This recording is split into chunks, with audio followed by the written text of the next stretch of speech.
आज के क्लास का पहला टॉपिक समतल कोण, इसको इंग्लिश में कहते हैं प्लेन एंगल। क्या कहते हैं जी? तो ये प्लेन एंगल से आप बहुत वाकिफ हैं, बहुत परिचित हैं आप लोग। जैसे मान लो ये रहा हमारा समबाहु त्रिभुज, थोड़ा जल्दी जल्दी वो कंफर्मेशन दे देना, बोल देना आप लोग कुछ कुछ। समबाहु त्रिभुज की तीनों भुजाएं बराबर होती हैं और तीनों कोण भी क्या होते हैं, बराबर होते हैं। और ये जो है सो कि कितने कितने का होता है, 60-60 डिग्री का होता है। अच्छा अगर इसको रेडियन में बोले तो पाई/3 रेडियन। रेडियन को RAD लिखते हैं ऐसे, कोई दिक्कत? ठीक है, चलो बढ़िया बात है। तो इस ये जो कोण आप जानते हो ना, इससे आप लोग इतना मतलब इसको पढ़े हो और इतना पढ़े हो और अभी तक यही पढ़े हो कि आपको बहुत अच्छे से जब पता है। तो याद रखना ये है समतल कोण। कौन सा है?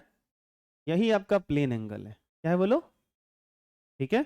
ये कैसे इसका मेजरमेंट किया जाता है, कैसे इसको डिफाइन किया गया है, ड्रिगो में आई होप आपने सब पढ़ा होगा। ड्रिगो क्या, डिग्री क्या होता है, रेडियन क्या होता है, ठीक है, ग्रेड क्या होता है, उसके बीच में आप रिलेशन वगैरह भी करते हो आप, ठीक है। तो यहाँ पे ये जो एंगल है इसको प्लेन एंगल क्यों बोलते हैं, ध्यान से सुनना। मैं एक चीज आपको दिखाता हूँ। जैसे यहाँ पे अगर मेरे पास ये देखो, जैसे एक लाइन है, ये एक लाइन है, एक्स एक्सिस मान लो और ये जैसे वाई एक्सिस मान लो, तो इसके बीच का जो एंगल बना 90 डिग्री आप कहते हो, वो 90 डिग्री कौन सा होता है? वो एक प्लेन का एंगल होता है। यहाँ पर एक प्लेन इमेजिन करो, इमेजिन कर पा रहे हो? ठीक है। तो वो प्लेन, ये जो आप यहाँ पे इमेजिन करोगे, मैं कुछ ऐसा कह रहा हूँ, यहाँ जो प्लेन इमेजिन करोगे उसके बीच का ये एंगल है 90 डिग्री, बस ऐसे ये वाला, इस प्लेन में वो एंगल है। ये बात आपको समझ आ रही है? ठीक है। तो ये सब जो एंगल बनता है, ये सब जो आपका एंगल है 90 हो सकता है, 90 से कम ज़्यादा कुछ भी, ये प्लेन एंगल है। ठीक। इसको कैलकुलेट कैसे करते हैं, इसको याद कैसे करते हैं? तो वैसे तो आपको अब यह एहसास हो गया होगा चूंकि आप 12th में हो कि डिग्री से ज़्यादा इंपॉर्टेंट रोल अदा करता है रेडियन। ठीक है। और मेरा भी ये मानना है कि अगर जो 10th क्लास में जो बच्चे होते हैं, मैं भी उनको अब यही पढ़ाता हूँ, बताता भी हूँ कि जो ट्रिगो जब वो पढ़ते हैं तो मैं उनसे रिक्वेस्ट करता हूँ कि आप लोग जो डिग्री बोल रहे हो उसको अभी से रेडियन में आदत लगाना शुरू करो। क्योंकि जैसे ही बेचारा वो 11th में आता है उसको लगता है कि अरे यार, कि वो जैसे ही उससे पूछा जाए साइन 30 का वैल्यू तो झट से बोलता है, लेकिन उससे पूछो साइन पाई/6, बताता हूँ सर रुकिए, तो पहले वो कन्वर्ट करेगा, फिर उसके बाद उसके जवान पे आंसर आएंगे, थोड़ा वो डिले करता है, टाइम लेता है। तो शुरू से उस तरह का अगर हैबिट बना होता हम लोगों के अंदर डिग्री वाला वो कंसेप्ट। लेकिन हाँ, एक होता है ना कि हिस्ट्री जहाँ से शुरू होती है पहले वो वहाँ से पढ़ते हैं फिर जानते जानते हैं, तो वैसी चीज़ है, डिग्री वाला सिंपल टर्म होता है। लेकिन रेडियन बहुत इंपॉर्टेंट चीज़ होता है, यही वाला हम लोग का होता है। तो इसको हमने डिफाइन बेसिकली कैसे किया है, मैथ्स में आपने पढ़ा भी होगा, वैसे मैंने भी आपको एक बार बताया है, अगर आपको याद हो तो। याद है? हाँ, मैंने ऐसे कुछ बताया था और ये होता भी ऐसा ही है कि अगर ये सर्कल है, सर्कल का ये सेंटर देख लो, तो इसका जो आर्क ले लो, कोई चाप, चाप की लंबाई बोले तो परिधि का कोई हिस्सा, जैसे ये परिधि का आपने हिस्सा ले लिया, ये वाला इतना हिस्सा ले लिया, तो अब ये जो परिधि का इतना हिस्सा है, ये सेंटर पे जो एंगल बना रहा है, ये मान लो ये थीटा है। क्या बोलो?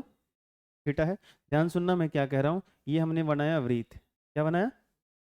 वृत्त बनाया है, सर्कल, ठीक है। क्योंकि स्फीयर ही बनाऊंगा तो गोला ऐसे ही बनाऊंगा, लेकिन कन्फ्यूजन हो जाएगा। लेकिन कंफ्यूज मत कर जाना, मैं इसकी बात कर रहा हूँ, इस टाइप का जो सर्कल है ना, इसकी बात कर रहा हूँ। ये बात समझ में? हाँ। तो यहाँ से और भी ये सेंटर मान लो ऐसे, तो मैं क्या बोल रहा हूँ कि यहाँ से ऐसे दो लाइन खींच लो ये, और ऐसे चाप ले लो, ये वाला आर्क ले लो, तो ये जो आर्क है ना, ये सेंटर पे कुछ एंगल बना रहा होगा, ये थीटा, ये और ये। आई बात समझ में? एक्चुअल में ये डायग्राम, इसके बारे में बात कर रहा हूँ मैं, ठीक है। तो ये मुझे थीटा फाइंड आउट करना है, तो थीटा क्या होता है? तो ये जो चाप की लंबाई होती है, length of arc by radius, ये वाला रेडियस। आई बात समझ में? कोई दिक्कत? ठीक है। तो वृत्त के चाप की लंबाई और बटा वो जिस रेडियस का बना हुआ है उसके रेडियस आप करोगे, तो यहाँ से जो एंगल आएगा वो आपका कहलाएगा समतल कोण। यही लिखा मैंने, वृत्त की चाप की लंबाई और उसके त्रिज्या के अनुपात, उसकी त्रिज्या के अनुपात, ठीक है, the ratio of length of arc and the radius of that circle. वो जो सर्कल आप लोगे, जो भी सर्कल लोगे, उसकी चाप की लंबाई और उसी के रेडियस का जो रेशियो होगा आपको एंगल बता देगा कि ये वाला जो चाप है इस एंगल, इस सेंटर पे कितना एंगल सबस्टेंड कर रहा है, कितना एंगल बना रहा है, कितना कोण अंतरित कर रहा है, बना रहा है। क्लियर? तो थीटा बराबर L/R। अब ध्यान से देखो, ये चाप की लंबाई है, रेडियस भी लेंथ है, तो अगर सही से आप सोचोगे यहाँ पे, तो जो L आपका होगा ये हम लोगों का मीटर में होगा, एसआई यूनिट की बात करूं तो रेडियस भी मीटर में होगा, मीटर मीटर कैंसिल हो जाएगा। तो एक्चुअल में एंगल का, प्लेन एंगल का कोई यूनिट नहीं है, समतल कोण का कोई मात्रक नहीं है, लेकिन यहाँ पे सिर्फ नंबर आएगा क्योंकि रेशियो होगा, सेम चीज का रेशियो है, सेम क्वांटिटी का, लेंथ लेंथ का रेशियो है, तो फिर तो यूनिट खत्म हो जाएंगे। तो एंगल यूनिट लेस चीज होता है, लेकिन हम लोग यहाँ पे इस्तेमाल करते हैं रेडियन, RAD लिखते हैं, ताकि हमको ये पता चल सके कि हम एंगल की बात कर रहे हैं। आई बात समझ में? अदरवाइज हम ऐसे ही लिख देंगे मैंने 4, तो फिर पता ही नहीं चलेगा आप क्या बात कर रहे हो। लेकिन मैं जैसे ही बोलूंगा 4 रेडियन, जैसे मैं बोलूँ 4 तो क्या, लेकिन मैं 4 सेकंड बोलूँ तो समझ में आता है सर टाइम की बात कर रहे हैं। तो वैसे रेडियन लेना इंपॉर्टेंट है यहाँ पे, क्योंकि हम लोग जब एंगल की बात करते हैं, प्लेन एंगल की बात करते हैं, तो रेडियन इंपॉर्टेंट हो जाता है हमारा। क्लियर? ठीक है। तो अब जो है सो कि एक रियल में क्या समझ में आया कि ये यूनिट लेस होता है, लेकिन रेडियन क्यों यूज करते हैं, क्योंकि हम एंगल की बात करें, ये चीज हमको समझ में आनी चाहिए। समतल कोण क्या होता है, मैंने भी समझाया आपको, क्योंकि वो प्लेन में होता है। एक तल की बात हो रही है, प्लेन की बात हो रही है, ये ऐसे रिंग, साइकिल का रिंग टाइप का इमेजिन करके सोच सकते हो इसको। दोनों सेम चीज है, बशर्ते सर्कल दिखाना है मुझे, तो इस तरह से मैंने बना दिया कि आपको आसानी होगी समझने में। ठीक है। अब मान लो ऐसे ही मेरे पास यहाँ पे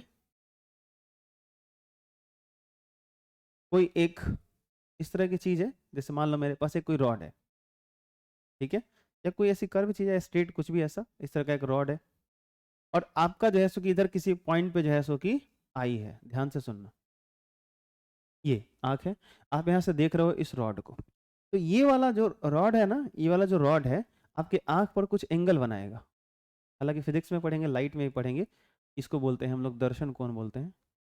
ठीक है, खैर, तो यहाँ पे ये जो, जैसे मान लो ऐसे ना, ये है, जैसे मैं बोलूँ ये वाला चीज, और इसको आप देखो सही से, ऊपर वाले पॉइंट से एक आंख पे लाइन लेके आओ और एक नीचे वाले से ऐसे लाइन आंख पे लेके आओ, तो बीच में एक एंगल बनेगा, एक प्लेन बनेगा, और एक लाइन ऐसे आ रहा है, एक लाइन ऐसे आ रहा है, तो बीच में कुछ एंगल बनेगा, तो वो समतल कोण है, प्लेन एंगल है, ये वाला हम लोगों का ये क्या है, थीटा।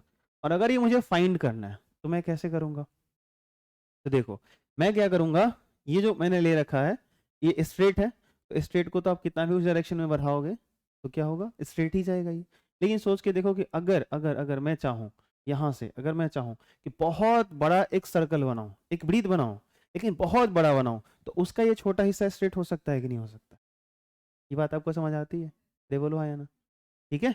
तो क्या होगा कि ये वाला एंगल मुझे अगर सब्सटेंड कर, ये पता करना है कि ये वाला एंगल कितना बन रहा है, तो ये क्या हो जाएगा, इसका लेंथ, और ये एक तरह से क्या हो जाएगा, एज रेडियस की तरह इंडिकेट होगा। हाँ ना, बोलो। ठीक है, तो फिर से वही हो जाएगा L/R। ठीक है, ये वाला जो हिस्सा है उस सर्कल का एक पार्ट, परिधि का एक हिस्सा हो जाएगा कि नहीं हो जाएगा? ठीक है। अच्छा, यहीं पर थोड़ा सा देखो, एक और चीज डिस्कस कर लेते हैं। थीटा बराबर, अब जो कोई भी जो सर्कल होता है उसका पूरा जो चाप की लंबाई होती है वो कितनी होती है, 2πr, और बटा में उस सर्कल का रेडियस तो आर ही होगा, आर से आर क्या हो गया, कट गया, कितना, 2π। तो आप ये भी कह सकते हो कि प्लेन एंगल का मैक्सिमम वैल्यू कितना होता है, 2π। ठीक है, और क्या बोलोगे, रेडियन में क्या बोलोगे? ठीक है, तो थीटा का जो मैक्सिमम वैल्यू होगा जब ये प्लेन एंगल है तब, तो इसका 2π रेडियन। आप बोलते हो ये बात, ऐसा नहीं है, बोलते हो ना, वही 360 डिग्री जिसको आप कहते हो, ये पूरा का पूरा डिग्री में कितना हो जाता है, 360, आप बोलते हो 360। क्लियर है आपको? ठीक है। तो ये जो है सो कि हम लोगों का बेसिकली प्लेन एंगल की बात हो गई, समतल कोण की बात हो गई। अब बारी आती है सॉलिड एंगल की। ठोस कोण क्या होता है? तो ये जो डेफिनेशन यहाँ पे लिखा हुआ है ना, इसको समझते हैं, लेकिन उससे पहले थोड़ा सा यहाँ पे एक हम लोग चीज समझते हैं।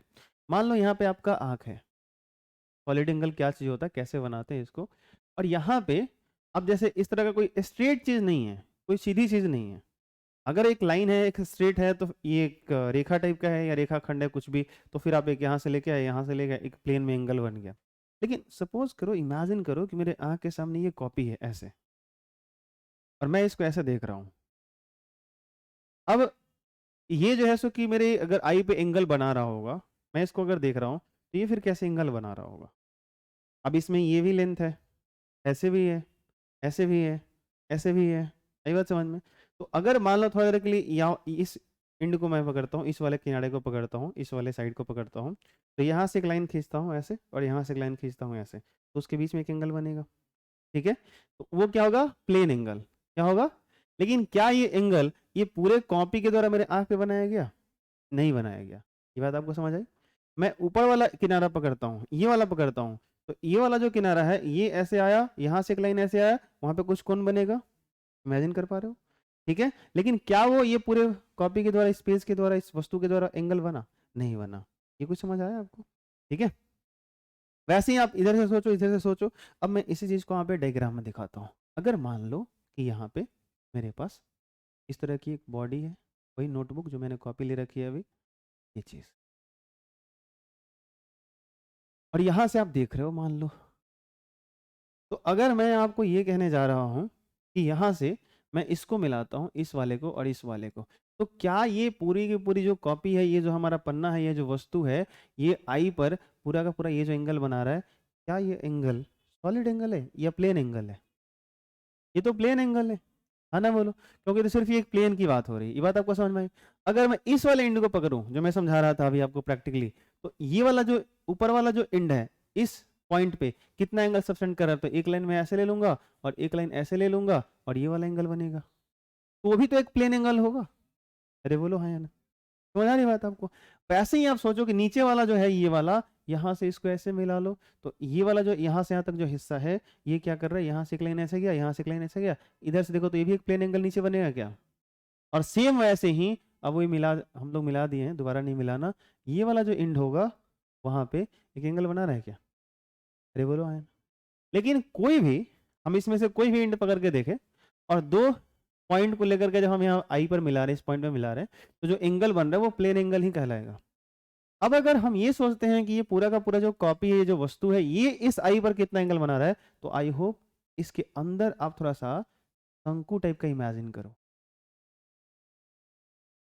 कुछ इमेजिन हुआ? नहीं हुआ? जैसे आप भूजा वूजा खाते हो ना, तो वो लोग ठोंगा बना के देते हैं ना, वो जो चना नहीं होता जो सबसे अंत में फंसा होता है, इसको पीछे से खोल के निकालना पड़ता है, तो बेसिकली वो जो चना फंसा हुआ है ना, वो सॉलिड एंगल में फंसा हुआ है, वो सॉलिड एंगल है। वो जो कोण आपको दिख रहा है, वो ठोस कोण है, वो प्लेन एंगल नहीं है। इसका क्या मतलब है? ये जो पूरी बॉडी है ना, ये पूरी बॉडी है, ये किसी पॉइंट पर जो एंगल बना रहा है, ऐसे सोचो, इमेजिन करो। आप कर पा रहे हो? नहीं समझ आ रहा है? वो सॉलिड एंगल है, थ्री डायमेंशनल है, ये थ्री डायमेंशनल है, त्रिविमीय है। ये प्लेन में एंगल नहीं है, ये पूरा ऐसे देखना पड़ेगा आपको, ऐसे देखना पड़ेगा। नहीं समझ आया? चलो, अब इसी को मैं थोड़ा सा ऐसे समझाना चाहता हूं कि ये सॉलिड एंगल को फाइंड करने का बड़ा आसान तरीका था। इतना तामझाम मैंने क्यों किया बताता हूँ। वैसे ये कॉपी था, इधर कोई पॉइंट है, एक काम करो, यहाँ पे यहाँ पे यहाँ पे यहाँ पे इसका जो बाउंड्री है ना, इसका जो भी बाउंड्री है, इसको मैं कहने वाला हूँ परिसीमा। क्या कहने वाला हूँ? परिसीमा कहो, परिधि कहो, बाउंड्री कहो। आई बात समझ में? सरकमफ्रेंस कहो, जो भी है। सर्कल के लिए हमने टर्म डिफाइन कर लिया सरकमफ्रेंस, अदरवाइज उसका मतलब क्या होता है? जिससे वो बना हुआ है, जिससे वो घिरा हुआ है। तो यहाँ पे जैसो कि मान लो ये पॉइंट है, तो ये जो इसकी पूरी चारों तरफ से बाउंड्री है, वहां पे क्या करो, एक एक धागा बांध दो। ठीक है, हर पॉइंट पे धागा बांध दो, बहुत सारे धागा बांध दो, और सब धागा को पकड़ के यहाँ पे लेके चले आओ, और उसके अंदर से घुस के देखो कैसा दिख रहा है। वो जो दिख रहा है आपको, नहीं दिखा? वो सॉलिड एंगल है। समझ आया नहीं है? अरे आया? तो वो सॉलिड एंगल है, वो ठोस कोण है। ठीक है, तो सॉलिड एंगल टू डायमेंशनल नहीं होता, क्या होता? थ्री डायमेंशनल होता है। ठीक है, क्लियर हो गया? अब जैसे, हाँ बोलिए, कुछ बोलना चाहते हैं?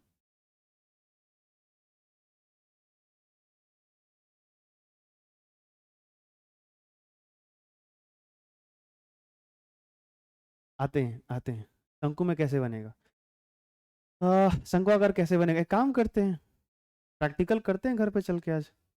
अब धागा बांधिए यहाँ पे, ठीक है, और कुछ नहीं करना मेरे को, यहाँ से धागा पकड़ पकड़ के एक पॉइंट पे बस लाके खींच खींच के बांध देना है। ठीक है, और आपको ठीक अंदर जाके इमेजिन करना है। ठीक है, या और तरीका है, थोड़ा सा आप रिलैक्स कर लीजिए, 1 मिनट के अंदर आपको खुद क्लियर हो जाएगा। मैं आपको समझा देता हूँ, घबराओ मत। पहले ये समझ आया कि यहाँ जो एंगल बनेगा थ्री डायमेंशनल, वो क्या है? हमारा सॉलिड एंगल है। क्लियर है? ठीक है, अच्छा, हम लोग जब हमारा प्लेन एंगल होता है तो उसको हम दिखाते हैं थीटा से, जब सॉलिड एंगल होता है तो उसको दिखाते हैं ओमेगा से। किसे दिखाते हैं? ओमेगा से। कोई दिक्कत? अब अगर मान लो कि दो लाइन के बीच में बहुत कम एंगल होता है, दो लाइन के बीच में जो प्लेन एंगल होता है बहुत कम होता है, तो आप उसको डी थीटा बोलते हो। क्लियर है सबको? तो यहां हम लोग बोलने वाले हैं डी ओमेगा। क्या बोलने वाले हैं? अगर बहुत ही छोटा सा सॉलिड एंगल होगा, थोड़ा सा एकदम, तो उसको क्या बोलेंगे? ये बात आपको समझ आई? ठीक है, ऐसा सोचना है। ठीक है, तो ये सब टर्म आपको परेशान करेगा, तो मैं आपको पहले ही क्लियर कर दे रहा हूँ। डी थीटा डी ओमेगा क्या है? ओमेगा से दिखाते हैं ठोस कोण को। अच्छा, मात्रा की बात करते हैं, या इसके फॉर्मूला या डिफाइन कैसे करते हैं, निकालते कैसे हैं? तो देखो ऐसा करते हैं हम लोग, अब करते क्या है, एक स्फीयर इमेजिन करते हैं, इस स्फीयर को लेते हैं, ठीक है, और इस स्फीयर को मैं यहाँ पे ड्रॉ करता हूँ। अब देखो दिक्कत क्या है कि यहाँ भी ऐसा ही ड्रॉ होगा, तो इसीलिए मैं आपको उस टाइम ये बोल रहा था कि ध्यान से देख लेना, मैं अगर अभी ऐसा बना रहा हूँ तो इसका मतलब ये है। अब मैं आपको ये कहना चाहता हूँ कि ये जो मैं बना रहा हूँ, ये जो मैंने बनाया, इसका मतलब ये है। अब इसको मैं बना नहीं सकता, ठीक है, इसका मतलब क्या है, ये है। अब मैं इसकी बात कर रहा हूँ, ध्यान से सुन लो। आगे बढ़ूँ, अब शुरू करें ना? हाँ, तो इसको आप स्फीयर इमेजिन करना, ये स्फीयर है, गोला है, ठीक है, इस बात का ध्यान रखना आप, वरना गड़बड़ सरबड़ कर दोगे आप लोग प्लीज। अब इसका ये रहा सेंटर, ठीक है। अब यहाँ पर ना ये इस आपको क्या करना है, इसमें से छोटा सा, इस गोले का छोटा सा कोई एरिया, सरफेस का छोटा सा एरिया आपको कट करने हैं, ठीक है। और वो एरिया मैं कहता हूं, भले मैंने समझाने के लिए इतना बड़ा ले लिया, लेकिन इसको मैं बोलने वाला हूं डी ए। क्या बोलता हूं? ठीक है। और आपको क्या करना है, ये जो मैंने लिया होगा, ऑलमोस्ट आप मुझे बताना एक चीज जरा सोच के, कि ये जो मैंने सरफेस पे जो छोटा सा एरिया लिया हुआ है, अगर उस छोटे से डीए एरिया के जो परिधि होगी, एकदम एग्जैक्टली वो सर्कल होगा कि नहीं होगा? क्योंकि सोच के देखो, अगर स्फीयर बहुत बड़ा होगा, या स्फीयर जैसा भी, अगर एरिया आपने बहुत छोटा ले लिया, तो इसका हिस्सा बहुत कम आएगा, और कम आएगा तो फ्लैट मिलेगा कि नहीं मिलेगा? सीधा मिलेगा। और अगर सीधा मिलेगा तो भाई वो तो सर्कल ही मिलेगा ना। आप मेरी बात समझ पा रहे हो? ठीक है, मैंने छोटा सा एरिया इमेजिन कर लिया, और अब करो क्या, उसके चारों तरफ की जो बाउंड्री है ना सर्कुलर वे में, हाँ क्या बोला? अच्छा, मैं ये कह रहा हूं कि आप इसकी सरफेस पे, गोले के सतह पे, इसमें से छोटा सा अरे क्या बोलते हैं आप लोग, वो देखे हो जो लोग तरबूज बेचते हैं, वो काट के थोड़ा सा वो ऐसे निकाल देते हैं, अरे बोलो हाँ या ना? हाँ, तो बस ऐसे तरबूज काटो ना कि उसके सेंटर तक आपका जो है सो कि चाकू चला जाए, तो वो निकाल लो आप ऐसे काट करके। याद आया? गर्मी का मौसम है, नहीं तो नहीं है, नहीं तो वरना खा को निकाल के भी दिखा देता, लाता खरीद के हम लोग। हाँ कि ना? क्या हिंदी है, लाता खरीद के हम लोग।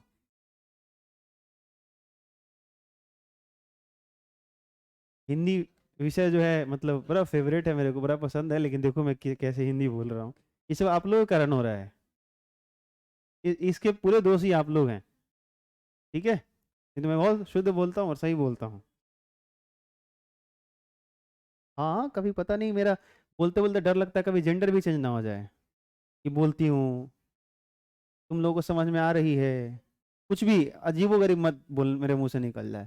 खैर कोई नहीं, इसलिए मैं देखो फिजिक्स पढ़ाता हूँ बहुत रिलैक्स। अब मैथ्स वाले सर को देखना, बड़े फास्ट बोलते हो, उनका स्पीड क्या है, उनका टेम्पो बताता हूँ मैं।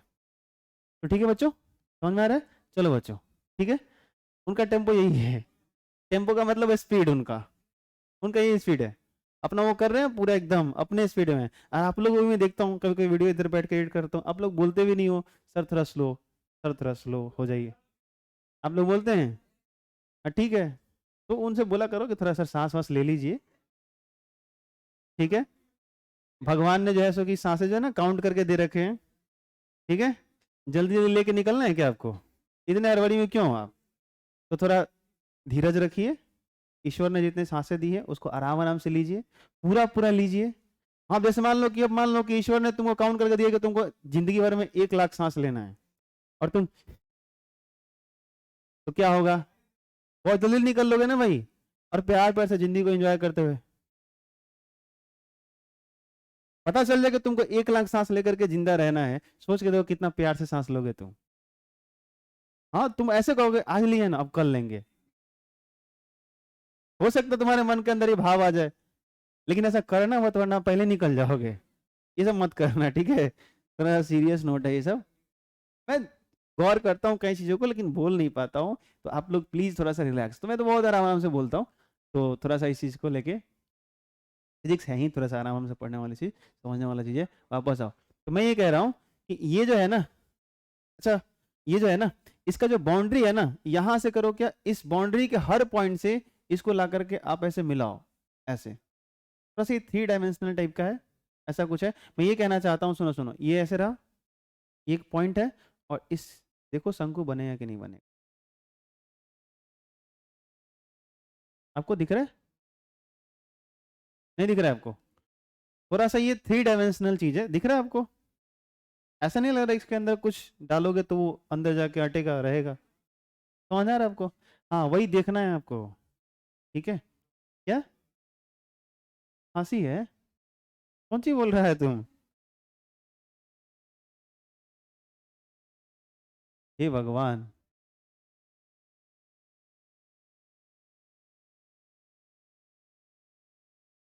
कुछ भी मत बोल दो भाई लोग। तो सुनो, इसमें हम लोग एक छोटा सा एरिया इमेजिन करते हैं। ठीक है? जैसे मुझे थीटा डिफाइन करना था, तो मैंने क्या, हम लोग क्या डिफाइन किए हैं, एल अपॉन आर। वैसे याद रखना, यहाँ पे हम लोगों को ओमेगा डिफाइन करना है। क्या डिफाइन करना है? तो omega define, omega solid angle है, ये 3 डायमेंशनल है, तो इसको कैसे डिफाइन किया गया? Area upon R square, area upon R square. आई बात समझ में? अब कहोगे सर ये ऐसा क्यों वैसा क्यों, तो ये ऐसे डिफाइन किया गया। मैं आपको यहां से दिखा देता हूं। आप एक चीज बताना मेरे को, जो ब्रीथ की परिधि होती है ना भाई, सी बराबर क्या होता है, 2 पाई आर। ध्यान से देखो, सी बटा आर दिखेगा, ये दिखेगा 2 पाई। ये क्या है? चाप की लंबाई परिधि है ना, ये क्या है, रेडियस है। तो परिधि की लंबाई और रेडियस का रेशियो जो होता है वो क्या होता है, एक कांस्टेंट होता है। क्या होता है? तो अगर सॉलिड एंगल की बात करते हो ना, सॉलिड एंगल की बात करते हो ना, तो इसमें वैसे ही आप जैसे कि अब लेंथ लेके नहीं कर सकते, एरिया लेके आपको करना पड़ेगा। एरिया लोगे तभी तो एंगल सॉलिड बनेगा। सोचो, अगर लेंथ लोगे, से सर्कल है, तो सर्कल का परिधि का छोटा सा टुकड़ा काटे तो कौन सा एंगल बनेगा, प्लेन में एंगल बनेगा। लेकिन अगर गोला इमेजिन किए, उसका छोटा सा सरफेस लोगे और उसके बाउंड्री के लाइन को सेंटर पे ले जाकर मिला होगा, तो सॉलिड एंगल बनेगा। तो आपको यहाँ कैसे डिफाइन करना पड़ेगा, एरिया अपॉन रेडियस का स्क्वायर। ये कहां से आया? तो आपने एरिया बराबर क्या पढ़ा है, 4 पाई आर स्क्वायर का पढ़ा है कि नहीं पढ़ा है? तो एरिया अपॉन आर स्क्वायर, ध्यान से देखो, ये 4 पाई कांस्टेंट है कि नहीं है? तो सॉलिड एंगल में क्या होता है ना, कि ये तुम्हारा जो एरिया अपॉन रेडियस का स्क्वायर कांस्टेंट होता है। ये बात समझ आया? और लीनियर एंगल में, जो सॉरी प्लेन प्लेन एंगल में, सरकमफ्रेंस परिधि और त्रिज्या का अनुपात कांस्टेंट होता है। ये बात समझ आया? और इसीलिए याद रखना, थीटा का रेडियन में मैक्सिमम वैल्यू प्लेन एंगल में 2 पाई होता है, और सॉलिड एंगल का मैक्सिमम वैल्यू 4 पाई होता है। लेकिन यहाँ पे हम लोग रेडियन नहीं कहते, स्टेरेडियन कहते हैं। क्या कहते हैं? ठीक है? पता भी तो चलना चाहिए। वो रेडियन है, ये स्टेरेडियन है। तो वहां पे हम लोग रेडियन के लिए RAD लिखते हैं, और यहाँ पे स्टेरेडियन के लिए SR लिखते हैं। क्या लिखते हैं? यूनिट समझ में आ गया? तो क्या मात्रक होता है इनका? नहीं, मात्रक नहीं होता, ये दोनों यूनिटलेस चीज है। ध्यान से देखो, ऊपर एरिया है, नीचे रेडियस का स्क्वायर है, तो एरिया का यूनिट भी तो मीटर स्क्वायर होता है, और नीचे रेडियस का स्क्वायर है तो मीटर स्क्वायर ही आएगा। तो जैसे वहां मीटर मीटर लेंथ में कट रहा था, वैसे मीटर स्क्वायर कट जाएगा। दोनों एंगल यूनिटलेस है, चाहे प्लेन हो या सॉलिड हो, समतल कोण हो या ठोस कोण हो, दोनों मात्रक विहीन है। कोई जैसा कि यूनिट नहीं है, कोई इनका डायमेंशन नहीं है। ध्यान रखना इस बात का। बस हम रेडियन और स्टेरेडियन इसलिए इस्तेमाल करते हैं ताकि हमको ये समझ में आए कि ये एंगल है, और रेडियन इसलिए कि वो प्लेन एंगल है, स्टेरेडियन इसलिए क्योंकि वो सॉलिड एंगल है। क्लियर? ओमेगा से दिखाते हैं। फॉर्मूला क्या रहा, एरिया अपॉन रेडियस का स्क्वायर। यहाँ पे क्या फॉर्मूला रहा, एल अपॉन आर, चाप की लंबाई बटा रेडियस। यहाँ पे एरिया यानी तो ये स्फीयर का एक एरिया ले लो, और बटा में जिस इसका कुछ रेडियस होगा उसका आर स्क्वायर। आई बात समझ में? यहाँ पे हमने ऐसे डिफाइन किया। क्लियर है आपको? अरे बोलो हाँ या ना। तो ऐसे सोचो, इसका जो छोटा सा एरिया है वो कितना है, बोलो, DA अपॉन आर स्क्वायर। तो अगर छोटा सा एरिया लोगे, तो जहां सॉलिड एंगल बनेगा वो कितना होगा, डी ओमेगा। तो हम लोग क्या बोलेंगे, डी ओमेगा बराबर DA बटा, कोई दिक्कत? अरे बोलो हाँ या ना। अभी इसमें एक चीज और है, वापस आएंगे तो फिर क्लियर करेंगे। बोलो कोई दिक्कत है तो। ठीक है? अब जैसे ये बच्चा कह रहा था ना कि सर यहाँ पे आप ये मिला रहे हो, तो ये शंकु कैसे बनेगा, कौन कैसे बनेगा। मैं एक चीज बताऊँ आपको, आप ऐसे काम करो, इसको काट के हटा दो। अब बताओ, इनको मिला दो, बताओ शंकु बना के नहीं बना। आप यहाँ से देख रहे हो ना, तो आपको अजीब लग रहा है। खैर कोई बात नहीं।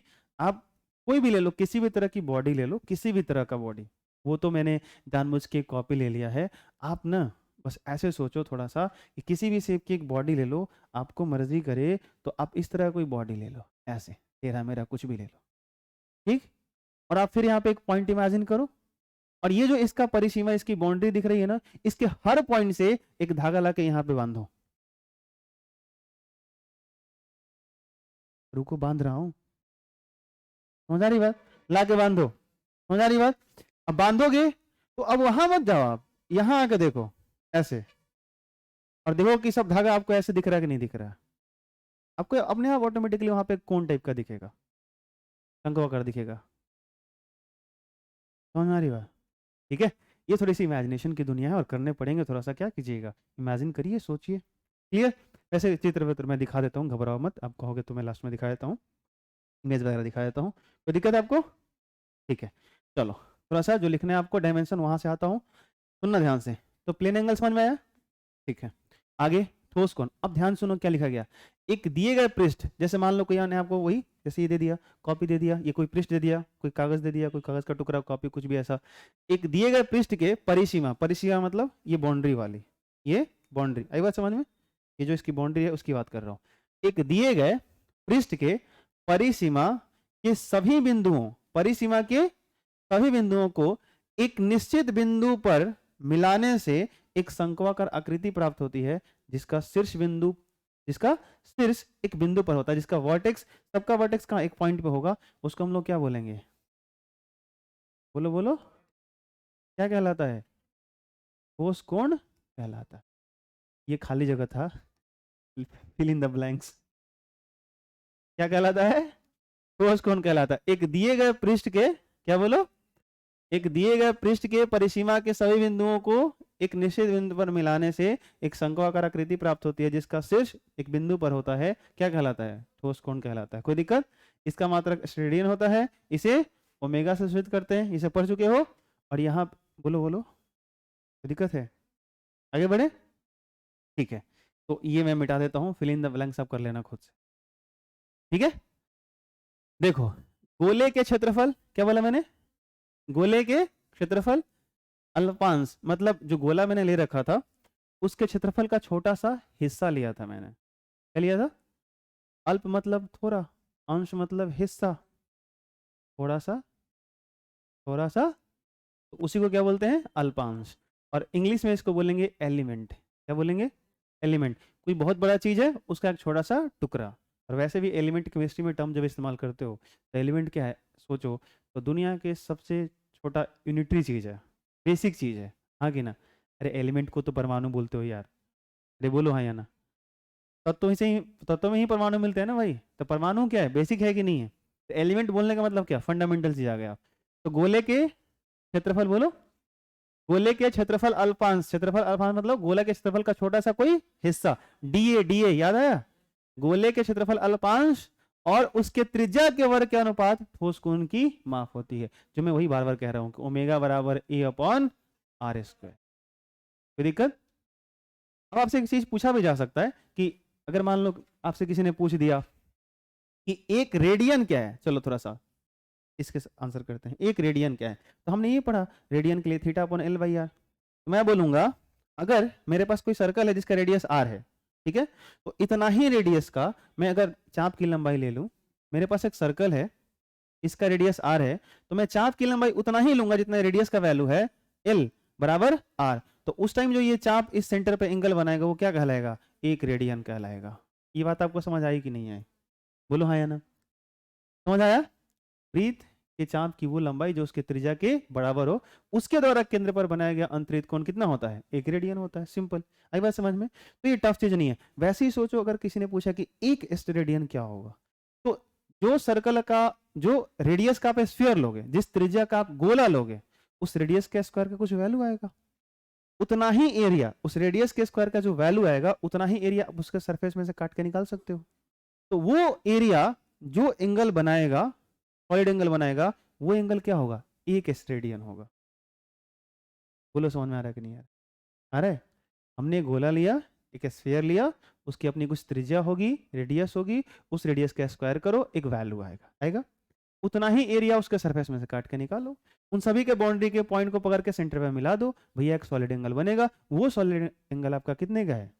एक स्टेरेडियन है। ठीक है, मेरे कहने का सीधा मतलब है इसको भी 1 कर दो, इसको भी 1 कर दो। ये बात समझ आया? कोई दिक्कत? और और अच्छे से डिफाइन करना हो और थोड़ा दिमाग लगाना हो तो ऐसे कर लो। ये मान के ही चलो कि आप जो स्फीयर इमेजिन कर रहे हो, जो स्फीयर ले रहे हो, उसका रेडियस ही 1 है। सोचो, हमने जो गोला लिया, आप समझो बात मैं क्या कहना चाहता हूँ। एक रेडियन को डिफाइन करने के लिए मैं गोला 2 सेंटीमीटर त्रिज्या का भी ले सकता हूँ, 5 सेंटीमीटर त्रिज्या का भी ले सकता हूँ। ऐसा नहीं कि उसे डिफाइन नहीं कर सकता, उसे भी कर सकता हूँ। लेकिन आसान कहाँ से होगा? अगर मैं गोला ऐसा ले रहा हूँ जिसकी त्रिज्या ही 1 सेंटीमीटर है, तो सोच के देखो, अगर त्रिज्या 1 है तो 1 का स्क्वायर 1, तो एरिया कितना हमको चाहिए? 1 सेंटीमीटर स्क्वायर। तो इसे पूरा एग्जैक्टली फील आ गया कि अगर मेरे पास गोला ऐसा हो जिसकी त्रिज्या कितनी हो 1 सेंटीमीटर, तो उसके सरफेस में से मुझे एरिया कितने काटने पड़ेंगे? 1 सेंटीमीटर स्क्वायर। नहीं है समझ में? समझ में? तो क्या हो जाएगा? ये भी 1 हो जाएगा, तब ये भी 1 हो जाएगा, और इसका रेशियो फिर तो 1 ही आएगा ना। वो एंगल कितना हो जाएगा? 1 radian.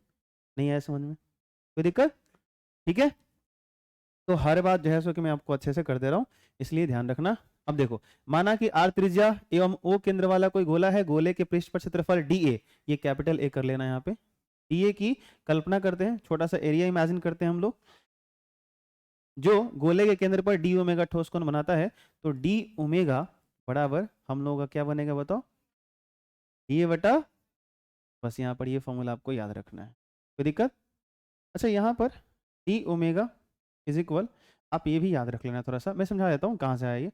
D A cos theta upon R square, कहीं कहीं आपको ये मिल जाएगा, तो हो सकता है आपको ये बात परेशान करे कि ये कहाँ से आ गया कॉस। समझा देता हूँ, घबराओ मत, वापस आते हैं, पहले इधर आगे बढ़ जाओ, दिखिएगा आपको, घबराओ मत।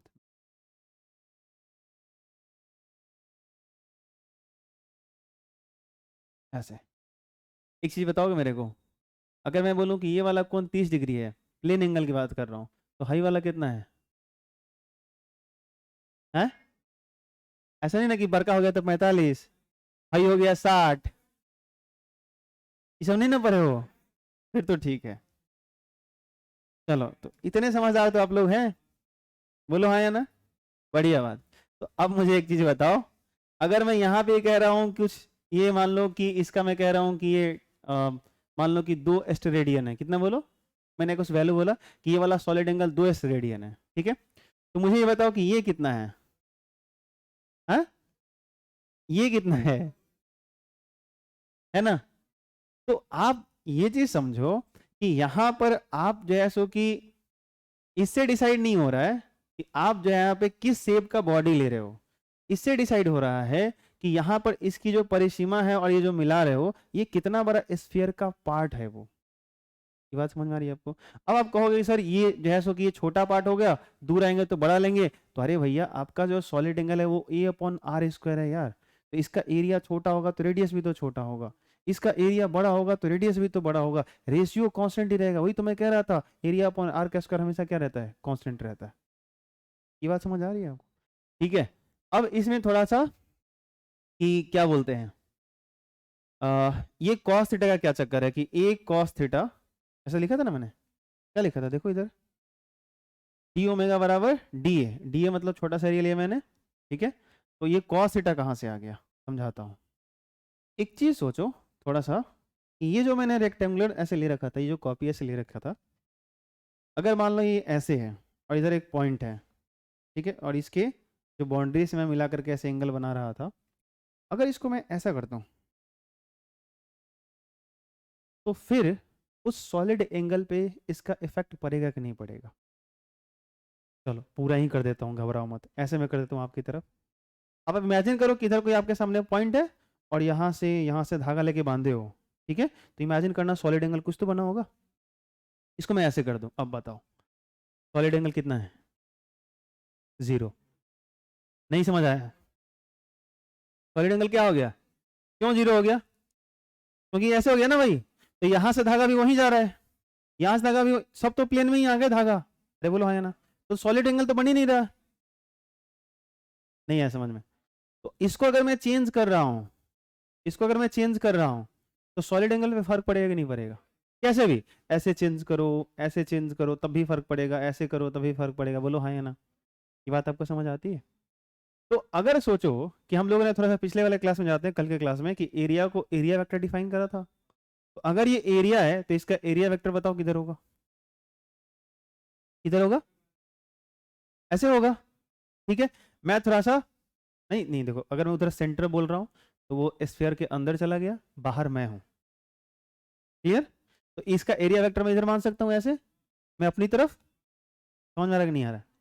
सेंटर इधर है, मैं बाहर हूँ, तो एरिया वेक्टर ऐसे बाहर की तरफ ले रहा हूँ, क्लियर है सबको? अब मुझे बताओ, अगर मैं इसको ऐसे घुमा रहा हूँ, ध्यान सुनना, अगर मैं इसको ऐसे घुमा रहा हूँ, जरा बताना इसका जो एरिया वेक्टर है वो बदल रहा है कि नहीं बदल रहा है? बदल रहा है, बदल रहा है कि नहीं बदल रहा है? अब ध्यान से सोचो, अगर ये ऐसे चेंज हो रहा है तो सॉलिड एंगल घट रहा है कि बढ़ रहा है? अगर मैं इसको ऐसे कर रहा हूं तो सॉलिड एंगल घट रहा है कि बढ़ रहा है? घट रहा है, बढ़िया है। अच्छा, सेंटर यहां था, यहां से रेडियस का डायरेक्शन कैसे है? वो ऐसे है, एरिया छोटा सा है, डी है, बस इमेजिन करना है, बस थोड़ा सा उस एरिया को मैं पकड़ के घुमा रहा हूँ, ये तो समझने के लिए इतना बड़ा है। अब जैसे मान लो कि रेडियस का डायरेक्शन ये रहा, और अभी जरा सोचो कि रेडियस का डायरेक्शन ऐसे है मेरी तरफ, और अभी इसका एरिया वेक्टर भी मेरी तरफ, दोनों के बीच का एंगल 0। तो इसका एरिया जो है यहां पर जो सॉलिड एंगल बना रहा है वो मैक्सिमम बना रहा है, मैक्सिमम बना रहा है, हाँ ना बोलो? अगर मैं इसको ऐसे कर रहा हूं तो वो सॉलिड एंगल घट रहा होगा, घटते घटते घटते घटते घटते घटते ऐसे हो गया 0। अब ध्यान से सोचो कि सेंटर से रेडियस ऐसे आ रहा था, इसका एरिया वेक्टर ऐसे चला गया, बीच का एंगल 90। क्या लेना चाहिए? क्या लेना चाहिए? कॉस लेना चाहिए? अरे बोलो हाँ या ना। तो आप ये बात समझ आए कि जो रेडियस का डायरेक्शन है और जो उसका एरिया वेक्टर का डायरेक्शन है उसके बीच का एंगल एंगल एंगल, ये वाला जो रेड वाला आपको दिख रहा है, अगर इसको मैं पकड़ के ऐसे, मैं इसको ऐसे कर दूं, ऐसे कर दूं, तो इसका एरिया तो अपना है, लेकिन रेडियस के परपेंडिकुलर, जो रेडियस के परपेंडिकुलर ये जो प्लेन था वो एरिया क्या हो गया? बिल्कुल खत्म हो गया। तो ये वाला जो कॉस है ना, ये आपको जैसे कि वो करेक्ट करके थोड़ा देता है। ये बात समझ में है? ये क्यों फायदेमंद होगा? क्योंकि मान लो कि मैंने आपसे पूछा, मैं यहाँ पे आपसे पूछ रहा हूँ कि मेरे को इस पॉइंट में बताओ कि इस प्लेन के द्वारा सॉलिड एंगल क्या बनेगा, लेकिन मैं इसको ओरिएंट ऐसे नहीं करके दे रहा हूँ, मैं ऐसे करके दे रहा हूँ, थोड़ा तिरछा करके दे रहा हूँ, फिर आपके लिए मुसीबत होगा। और आप करोगे क्या कि इसका एरिया क्या स्क्वायर, तो भैया इसका सेंटर तो इधर कहीं जा रहा है, फिर इस सेंटर में मैं पूछ रहा हूँ, फिर मुसीबत होगा आपके लिए। तो आप क्या करोगे? आप इस एरिया का वो हिस्सा निकालोगे जो इसके परपेंडिकुलर होगा, और वो आएगा कैसे? कॉस से आएगा। ये बात आपको समझ आती है? नहीं आती? समझ आ रहा है? हाँ, उनको नहीं आ रहा है। मैं ये कह रहा हूँ कि भाई साहब, अगर इधर सेंटर है, अगर इधर सेंटर है और ये वहां पे कुछ सॉलिड एंगल बना रहा था, ठीक है, तो अगर मैं इसको ऐसे करके दे दूं, ठीक है, अगर मैं इसको ऐसे करके दे दूं, थोड़ा तिरछा करके मैंने दे दिया, तो अब मैं पूछता हूँ कि बताओ उसी पॉइंट पे सॉलिड एंगल अगर ये बना रहा है तो कितना बना रहा है? उसी पॉइंट पे पूछ रहा हूँ, तो फिर क्या करोगे? डेफिनेशन तो वही है कि हर पॉइंट से ले जाकर के वहां पे मिलाओ, लेकिन वो एंगल क्या हो जाएगा? छोटा हो जाएगा। ये बात आपको समझ में आ रही है? तब वो फाइंड करना है तो कैसे करोगे आप? तो आपको क्या चाहिए कि जो एंगल आप ले रहे हो, जो सॉलिड एंगल की बात कर रहे हो, उसके रेडियस के डायरेक्शन से परपेंडिकुलर प्लेन का हिस्सा कितना है? बात आपको समझ आ रही है? तो आप इस प्लेन के ना दो हिस्से तोड़ सकते हो, दो घटक तोड़ सकते हो। ये बात आपको समझ में आ रही है? चलो कोई नहीं, थोड़ा सा आज मुझे लगता है इसी पे क्लास खत्म करना पड़ेगा। ध्यान सुनना मैं क्या कहने जा रहा हूँ।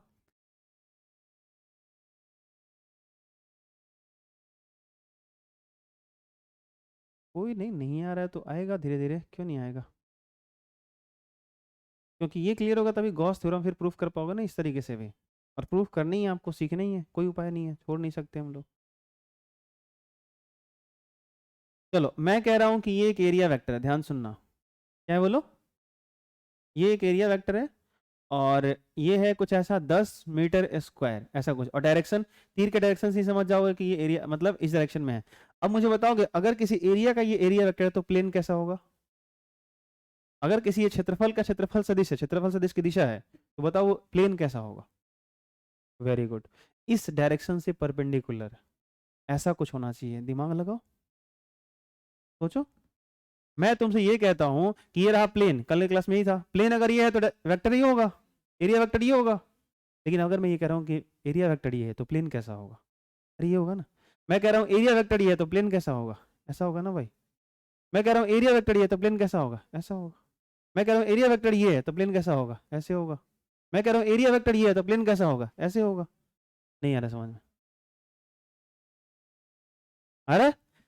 तो आप मुझे बताओ कि यहां पर अगर एक एरिया वेक्टर ये है और ये इसका इस एरिया का मैग्नीट्यूड 10 मीटर स्क्वायर, ठीक है, और डायरेक्शन ये रहा।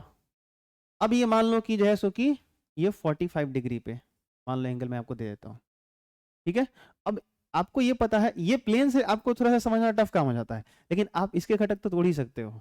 अगर मान लो थोड़ा देर के लिए इसको मैं वेक्टर ए बोल रहा हूँ, तो बताओ ए का ये वाला हिस्सा तोड़ना हो इधर इधर, तो बताओ ए cos 45 होगा कि नहीं होगा? अरे बोलो हाँ या ना। नहीं समझ आया? आया? कोई दिक्कत? अब मुझे बताओ कि इस एरिया का, अगर इस एरिया का भैया इस एरिया का एरिया वेक्टर, अगर मतलब इस एरिया का 10 मीटर स्क्वायर का कुछ हिस्सा अगर रख दो, वैल्यू रखो 10 इंटू इसका सॉल्व करो 1/√2, कितना आएगा ये 5√2 मीटर स्क्वायर आया। अगर इसका एक आपने हिस्सा तोड़ा और ऐसे एक वेक्टर आया, इसका क्या मतलब है कि इतना एरिया आप ऐसे इमेजिन कर सकते हो कि नहीं? सोचो, थोड़ा दिमाग पे जोर डालो।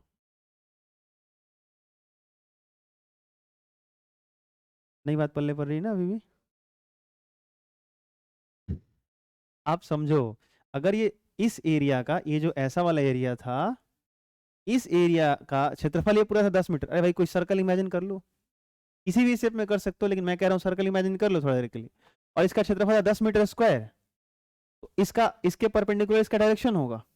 अब मैं कह रहा हूं आप इस वेक्टर का डायरेक्शन उसका घटक तोड़ो, तो आपने तो एक इधर आएगा एक इधर आएगा, तो आपको मैं ये नहीं कह सकता कि आप इस अगर इसका एक हिस्सा आपने इधर तोड़ा तो ये भी तो एरिया वेक्टर का एक हिस्सा ही है, तो इसका एरिया किधर होगा यार? ऐसे एरिया नहीं होगा क्या? अरे बोलो हाँ या ना। आप जब इसका एक हिस्सा तोड़ के ऊपर ले जाते एक एरिया ऐसा नहीं आएगा क्या? नहीं आ रहा समझ में? जब एरिया को आप वेक्टर की तरह ट्रीट कर रहे हो तो अब ऐसे ही जोड़ोगे ना। आप ये थोड़ी कर दोगे कि सर आई आ गया सर 5√2, आई भी आ गया 5√2, जोड़ देंगे हो जाएगा 10 से ज्यादा। सीधा मत जोड़ देना, फिर जब उसको वेक्टर की तरह ट्रीट कर रहे हो तो फिर वेक्टर की तरह ही जोड़ोगे। सुनाई दिया? आपको वही काम करना है कि 5√2 और 90 पे जोड़ते हैं तो आपको पता है परिमाण बराबर होता है, तो सीधे √2 से मल्टीप्लाई करते हैं, करके देख लो फिर 10 ही आएगा। एडिशन करो। नहीं समझ आ रहा है? मुझे पढ़ाना क्या है, पढ़ा क्या रहा हूं, लेकिन कोई बात नहीं, आप समझना चाहते हो तो मैं बस उस प्रोसेस में जा रहा हूँ, उसके गहराई में जा रहा हूँ। आप बस ये सोचो कि ये होगा कि नहीं होगा। अगर मेरे पास ये कोई एक एरिया है, चलो मेरे पास दिया कुछ ऐसा क्षेत्रफल था। अच्छा ऐसे सोचो कि सामने से अभी होली आ रहा है ना, सामने से कोई आपको जो है सो कि वो पिचकारी से रंग फेंक रहा है और आपके हाथ में एक सर्कुलर थाली दे दिया जाए, तो थाली को ऐसे रखोगे ज्यादा रंग रोक सकते हो, लेकिन ऐसे कर दो तो सब रंग देह पर पड़ जाएगा। अरे बोलो हाँ कि ना। ये बात समझ आया? लेकिन सोच के देखो, मैं ये कहना चाहता हूं कि मान लो उस थाली का क्षेत्रफल कितना था 10 मीटर स्क्वायर, सामने से किसी ने रंग फेंका तो तुम्हारे शरीर का कितना हिस्सा बच जाएगा? 10 मीटर स्क्वायर। 10 मीटर स्क्वायर बहुत होता है, ठीक है, वो तुम्हारा घरे बच जाएगा ठीक है, लेकिन समझो बात, अगर 10 मीटर स्क्वायर एरिया रोक लेगा नहीं रोक लेगा, लेकिन अगर उसको थोड़ा सा टिल्ट कर लो, ऐसे टेढ़ा कर लो, तो क्या वो 10 मीटर स्क्वायर एरिया इधर को रोक पाएगा? तो कैसे निकालोगे कितने मीटर स्क्वायर एरिया इधर वाला रोकेगा वो? तो आप सोचो ना ऐसे कि आप जब वो ऐसे सीधा था तो उसका एरिया वेक्टर कैसा था? ऐसे होगा।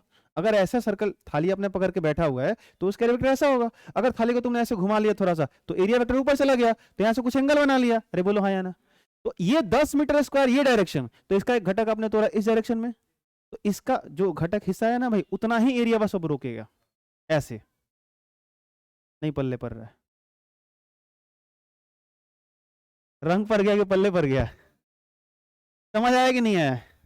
अरे बोलो कोई दिक्कत?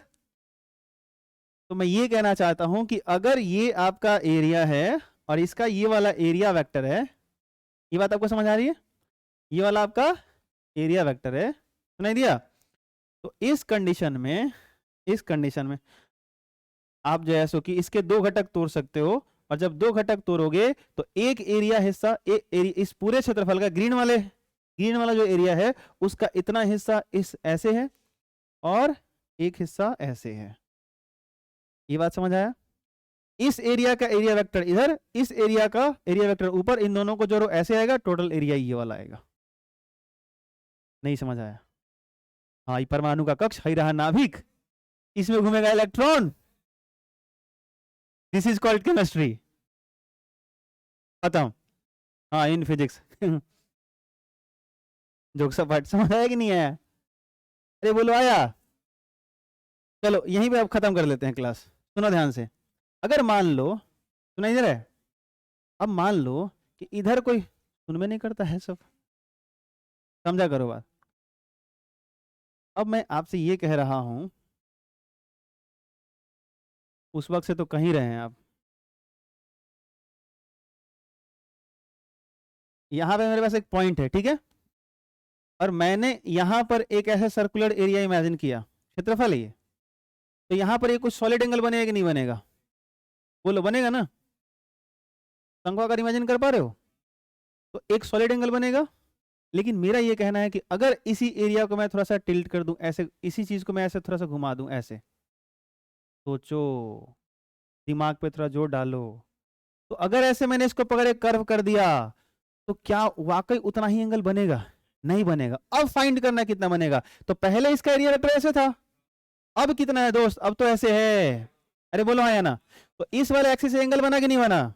तो भैया ये जितना एरिया था डायरेक्शन के साथ, उसका एक घटक तोड़ोगे तो यहाँ पे ये वाला एरिया आया कि नहीं आएगा?